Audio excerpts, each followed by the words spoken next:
country, and let's help the human condition to make sure that they have the opportunity for health and achieve their potential.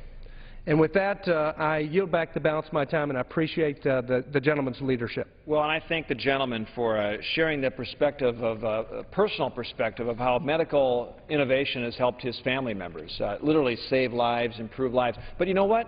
Thousands and thousands and thousands of Americans have a friend or a family member that can share that exact same story. And that is uniquely American in many ways. And now we are exporting these devices around the world to make health care better, again, improve lives, save lives. Where did the medical device tax come from? That's what a lot of my constituents ask. Why in the world will we tax medical innovation, have a tax on innovation? You know, when the health care law was being debated a few years ago, it was, we need to find revenue. Let's just do a $40 billion tax on the medical device industry. They backed into the number, 2.3%. We won't make it $40 billion, we'll make it $20 billion. Well, guess what, Mr. Speaker? It ended up being about $30 billion now. And despite all of our best efforts now, bipartisan support on the floor, this tax is in effect. It is being collected. The first payments began being collected in January. Every 2 weeks they get collected. The same amount of time, by the way, companies give payroll every 2 weeks. So what do company owners have to make the decision to do? Are they going to hire more workers? And they also look at the tax, and the bottom line is they're having to pay that tax every 2 weeks. So close to $2 billion, Mr. Speaker, have already been collected. It's a little bit like bleeding a patient every 2 weeks in the hopes of making them stronger. It just doesn't make sense. Now, the reality is that now this medical technology industry here in the United States, it faces one of the highest effective tax rates of any industry in the world, because we've got a high corporate tax rate. That's another issue we're trying to solve with tax reform. But this tax alone, this new tax, it's killing jobs. Literally about 10,000 layoffs have happened across the country, primarily because, again, it's a tax on sales and revenue, not on profit. And the federal government usually, when they do an excise tax, they apply that type of a tax to sin goods. Think of alcohol or tobacco when you're trying to discourage consumption, right? Why would we want to discourage the consumption or the production or the innovation of new medical technologies? I find that quite ironic, actually. This is about competitiveness, Mr. Speaker. Innovation is the key to providing cutting-edge, life-saving technologies to patients. I just want to share a couple more statistics. Between 1980 and 2000, new diagnostic and treatment tools increased life expectancy by more than 3 years. The new tax is hampering innovation and slows medical advancement at a time when our population is aging. We know the population is aging. And innovation can absolutely help reduce the burden of chronic diseases, which now represent more than 70% of all health care costs. Mr. Speaker, the larger companies, they'll cut back on their research and development. But as I mentioned earlier, there are a lot of small companies in my district and in Congressman Young's district in Indiana in particular, because I've had a chance to visit some of these companies in Indiana. And many of these employees, 80% of these companies are small business. They've got 50 employees or less, Mr. Speaker, 50 employees or less. And many of these companies, when they start out, it takes 8 to 10 years to become profitable. They just don't see a profit in the first couple of years. They need to attract venture capital. They need to attract investors. They need to convince investors that it is worth the investment. And when you tax revenue, many of these companies, by the way, are burning $500,000 to $1 million a month just to bring their product forward, go through the clinical trials, get approval in the FDA, and then have success in the market. That's a big challenge. And 8 to 10 years to become profitable, sometimes even longer.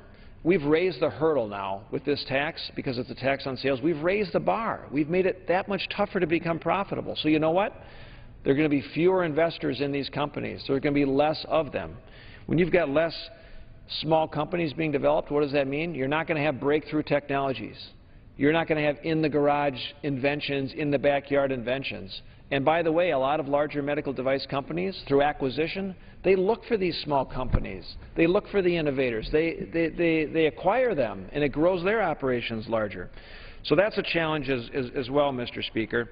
You know, Mr. Young, I remember when I was in Indiana with you, we can share some more stories, but this is clearly something that is an ongoing frustration, I think, for investment in this industry? This hits very close to home because for every Zimmer or Biomet I visit in the state of Indiana, there have to be 4 or 5 small businesses, fledgling businesses that aspire to become the next Zimmer or Biomed of the world. And, you know, we're inhibiting with this device tax their future growth, their research efforts, the lean years when they're just trying to get a product approved into market. And with entrepreneurship at a 15-year low, we need to be doing everything conceivable to incentivize people to start businesses, to grow jobs, to increase personal incomes, which is exactly what this medical device sector has done in recent years. But it's all in jeopardy as a result of this surtax. You know, I'm in the mood this evening to tell stories, so you've opened the door there, my good friend Mr. Paulson of Minnesota, and so let me share with you another story about innovation in this sector. There was a young college student out of Northwestern University. He dreamed one day of becoming a doctor. So he did very well in school, studied incredibly hard.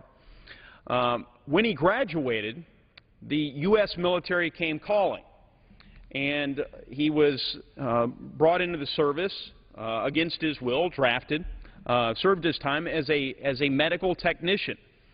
Well, he got married later, and they had children, and one thing led to another. They ended up moving to my hometown of Bloomington, Indiana. And so this once aspiring doctor did what so many Americans decide to do. They didn't give up on their dreams. So he and his wife, they decided to try and make a difference in the area of medicine in their own little way. He started tinkering with some wire guides in a spare bedroom of their apartment in Bloomington.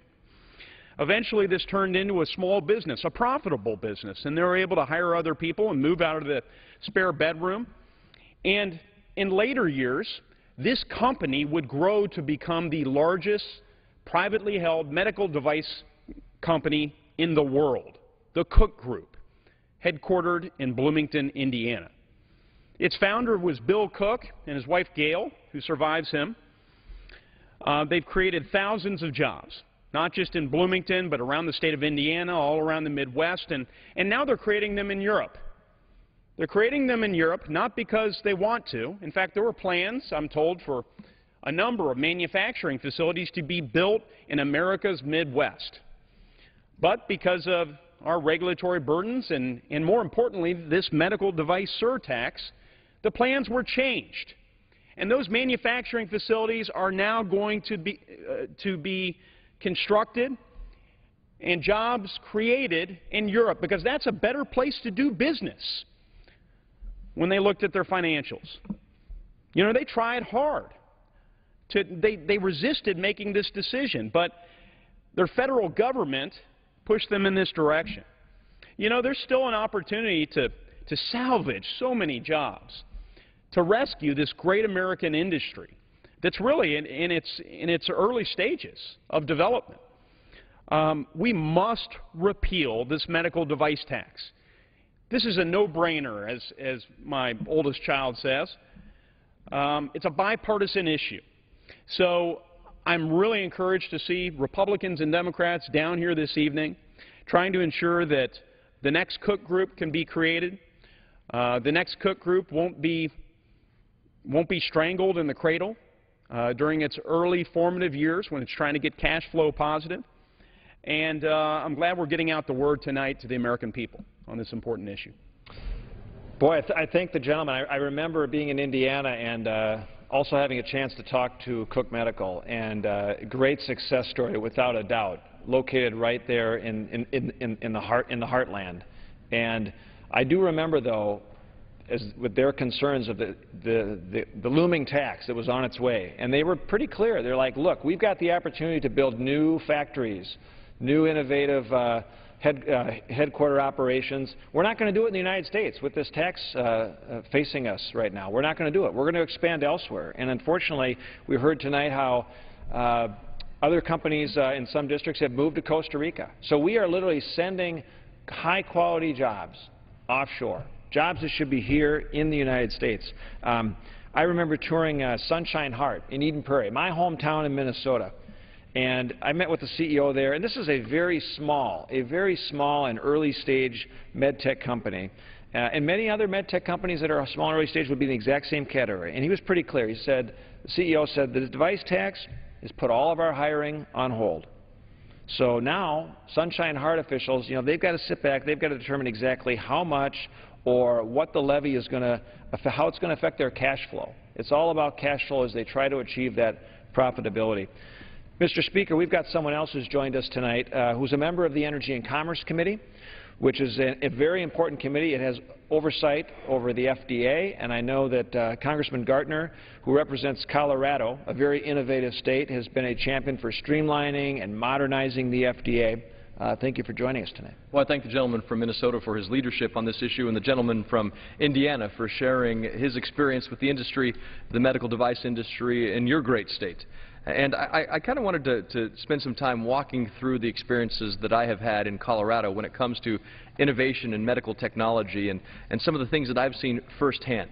It was just a couple of weeks ago that I was able to go to a business in Colorado that had developed a technology to do surgery on people's spinal cords, to help insert a precision tool into the back, and it was almost like a ratchet that you'd use in your garage, but obviously a very precise ratchet that you could develop to put into a person's spinal cord and to tighten a bolt if they had a break or something that needed to be fastened to save somebody's life, to put somebody's life back together for sure.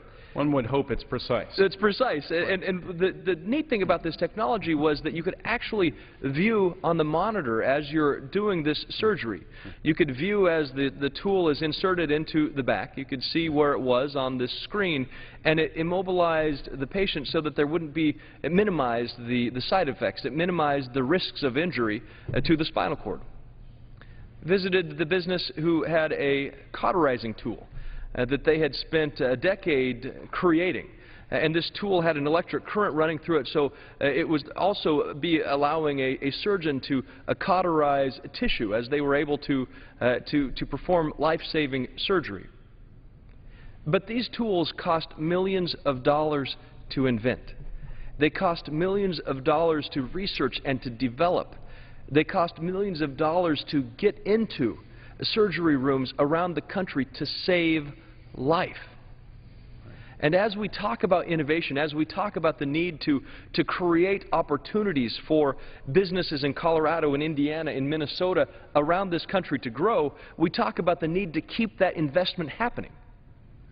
But the company told me that over the 10-year course of their business, the medical device tax will run them somewhere in the tens of millions of dollars because of the gross tax nature of the medical device tax.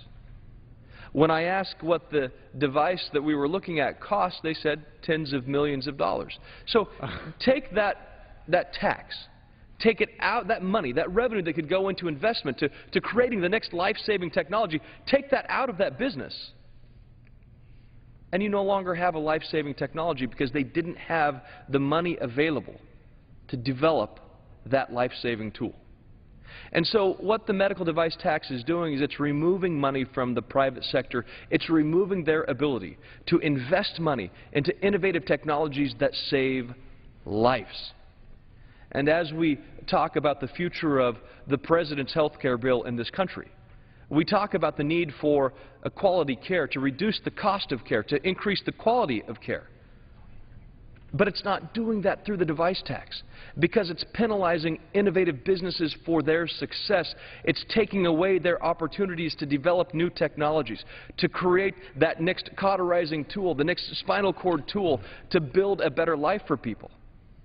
And so as we debate the health care bill, as we debate the future of health care legislation in this country, I hope that people will realize that we shouldn't penalize opportunities to create better tools in health care, that we shouldn't penalize success for innovation.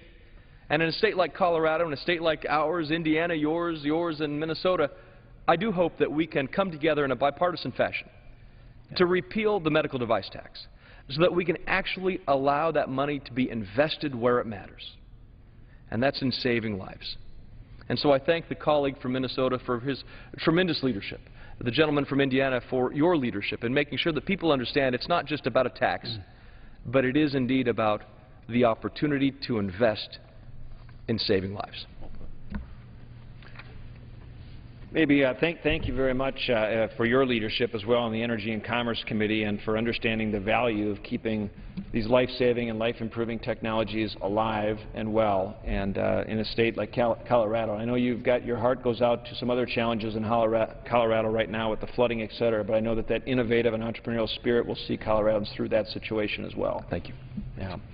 Mr. Speaker, I want to mention one other thing, and my colleague from the Ways and Means Committee, I think, can comment on this a little bit as well, but there's no doubt this is about less invasive technology. This is about keeping people out of the hospital. It's about keeping health care and lowering health care costs. And this is a very complicated tax. This is not just a simple tax. It's collected every 2 weeks, every single 2 weeks. And so a $30 billion tax, it's actually very extremely challenging for companies to figure out how they're going to collect the tax. It's pretty onerous. So it's more complicated than a typical excise tax. It's regulated by the IRS. Of course, the complexity and the difficulty in developing these regulations for the tax actually underscores that an excise tax is a very blunt and a very damaging instrument that's being applied to a very highly innovative and dynamic industry, which you just talked about. And the compliance costs alone are very hard, as we've learned in the Ways and Means Committee. They are indeed, and the numbers add up quickly. You know, right now we're looking at, you indicated we're looking at a semi-monthly payment of this tax by our device companies. Roughly $100 million is due to the Internal Revenue Service semi-monthly as a result of this tax. And those numbers add up quickly. So, so far, in fiscal year 2013, the tax has already cost device manufacturers nearly $2 billion. And next year is looking even worse. Next fiscal year, starting October 1, the device tax is projected to cost manufacturers over $2.5 billion. So, you know, this, once again, these taxes are not just being paid by the large companies. They're being paid by companies that are drawing on all their financial wherewithal, all the venture capital they can find, all their personal savings, all the community bank loans they may be able to get during these rough times. Those monies are being used to, with a threadbare budget, to research and develop these technologies into something that can finally make their way to the market. And all the while, Uncle Sam is taxing away any profits they might be realizing on another product that may already be at market. So this is absolutely something that is a disincentive to innovation. It undermines job creation at a time that all politicians are talking about creating jobs and saving the middle class.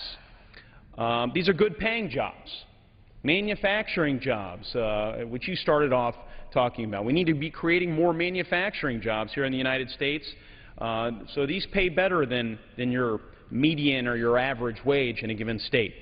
And this is why we have 79 supporters in the United States Senate, Republican and Democrat, and I think perhaps an independent in there, one never knows, that might favor repealing this device tax. And here in the House we have 260 co-sponsors for repealing the device tax, Republican and Democrat. So let's get it done.